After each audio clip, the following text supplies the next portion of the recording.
بسم اللہ الرحمن الرحیم نحمدہ ونصلی علی رسولہ الکریم اما بعد باب فی المزی۔ انسان کے ذکر سے بول کے علاوہ 3 قسم کی چیزیں اور بھی نکلتی ہیں۔ ایک کو کہتے ہیں منی، ایک کو کہتے ہیں ودی اور ایک کو کہتے ہیں مزی۔ مزی میں 3 لغتیں ہیں۔ علامہ ابن حجر عسقلانی رحمہ اللہ فرماتے ہیں کہ مزی میں 3 لغتیں ہیں۔ ایک ہے مزیون، دوسری ہے مزیون اور تیسری ہے مزی۔ مزیون، مزیون اور مزی۔ وہ فرماتے ہیں کہ ان 3 میں سے سب سے افصح لغت جو ہے وہ مزیون کی ہے۔ مزی کسے کہتے ہیں، ودی کسے کہتے ہیں اور منی کس کو کہتے ہیں؟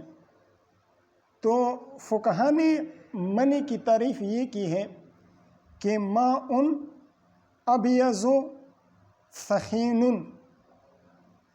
سفید قسم کا پانی ہوتا ہے، گاڑھا قسم کا، یتولد منہ الولد، اس سے بچہ پیدا ہوتا ہے، بچے کے لیے اصل کی حیثیت رکھتا ہے، وَهُوَ يَتَدَفَّقُ فِي خُرُوجِهِ، اور چھلانگ کے ساتھ نکلتا ہے، وَيَخْرُجُ بِشَهْوَةٍ، شہوت کے ساتھ نکلتا ہے، مِن بَيْنِ صُلْبِ الرَّجُلِ وَتَرَائِبِ الْمَرْأَةِ، مرد کی پیٹھ سے اور عورت کی پسلیوں کے درمیان سے نکلتی ہے، وَيَسْتَاكِبُهُ الْفُتُورُ، وَيَسْتَاكِبُهُ الْفُتُورُ وَلَهُ رَائِحَةٌ كَرَائِحَةِ الطَّلْعِ۔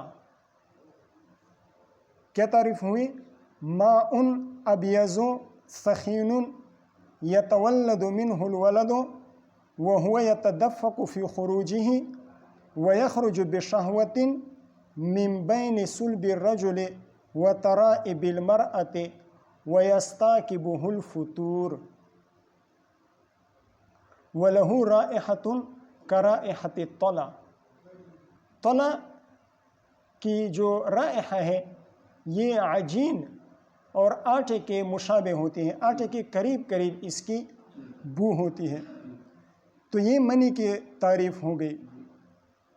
مزی کی تعریف فقہا نے اس طرح کی ہے کہ ماء ابیض رقیق لزج، ماء ابیض، منی ثخین، لیکن مزی یہ رقیق ہوتی ہے، نرم ہوتی ہے، لزج، لیسدار قسم کی ہوتی ہے، یخرج عند الملاعبۃ او التقبیل او تذکر الجماع، یہ کب نکلتی ہیں؟ عورت کے ساتھ، بیوی کے ساتھ بوس و کنار کے وقت یا جماع کے تذکرے کے وقت نکلتی ہے، او ارادت الجماع، یا جماع کے ارادے کے وقت، من غیر شہوت ولا دفق، شہوت کے ساتھ نہیں نکلتی اور چھلانگ کے ساتھ، دفق کے ساتھ نہیں نکلتی، ولا یعقبہ الفطور، اور اس کے بعد انسان میں سستی نہیں آتی۔ منی کے نکلنے سے تو سستی آ جاتی ہے لیکن مزی کے نکلنے سے سستی نہیں آتی۔ ماء ابیض رقیق لزج یخرج عند الملاعبۃ او التقبیل او تذکر الجماع او ارادتہ من غیر شہوت ولا دفق ولا یعقبہ الفطور۔ یہ کس کی تعریف ہو گئی؟ مزی کی تعریف ہو گئی۔ ودی کی تعریف ماء ابیض قدر ثخین یشبہ المنی فی الثخانہ، سفید قسم کا پانی ہوتا ہے، گدلا قسم کا، گاڑھا ہوتا ہے اور گدلاہٹ میں یعنی مٹیالے رنگ میں منی کے مشابہ ہوتا ہے۔ سفید قسم کا پانی ہوتا ہے، مٹیالے رنگ کا، گاڑھا ہوتا ہے اور گاڑھے پن میں منی کے مشابہ ہوتا ہے، وَيُخَالِفُهُ فِي الْقُدُورَةِ، اور مٹیالے رنگ میں منی کے مخالف ہوتا ہے،